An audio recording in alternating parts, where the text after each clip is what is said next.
Notanterahina ilay hetsika antsoina hoe journée de l'aéronautique androany tetsy amin'ny Carlton Anosy no natanterahina ity hetsika ity. Tafiditra ao anatin'ny fanamarihana ny 5 taona nisy ny tafika anabakabaka izany hetsika izany. Toy izao ny tato vaovao tanterany Claude Solution sy membre soanaifo.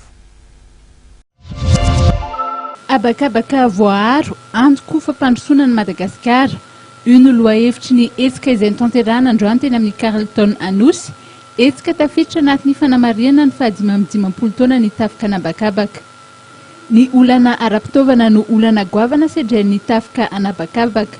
Ny avitsy ny fiaramanidina ampiasaina ary nidina ihany koa ny ora isidinana.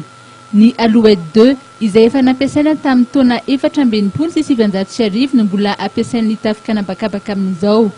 Raha toka nahitana fiakarany kely ny ora nisidinan'ny fiaramanidina ny tafika dia noho ny fisian'ny hetsika natao anenjehana ny remenabila ny taona 2012 ary ny hetsika fahalemana ny taona 2012.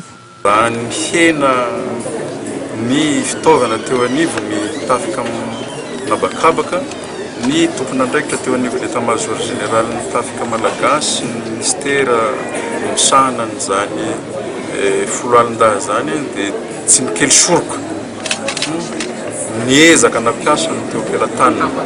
Izany angambany dia mino fa haharisy lahatra ny olom-pirenena malagasy, ny mpanao politika, ny mpitondra ka hitodika amin'ny fampitaovana ny foloalindahy mba ho entina miady amin'ny tsy fandriam-pahalemana eto Madagasikara sy fiarovana ihany koa ny harem-pirenentsika izay tsiriritiny hafa ary tsy tokony tsiriny hafa itsika olom-pirenena malagasy tokony sitraka an'izany. Ankoatra ny famelabelara-kevitra sy ny adievitra entina andrindrana ny fiaraha-miasa amin'ireo mpiantsehatra amin'ny resaka aeronautique izay, dia nisy ihany koa ny fampiratina nahitana trano evan'ireo mpiantsehatra samihafa ireo, toy ihany koa ireo kompania mpitaterana anabakabaka sy ireo orinasa mpiara-miombonantoka tamin'ny fikarakarana ny hetsika. Maro tamin'ny tanora no tonga nitsidika ny hetsika. Tonga nahitsika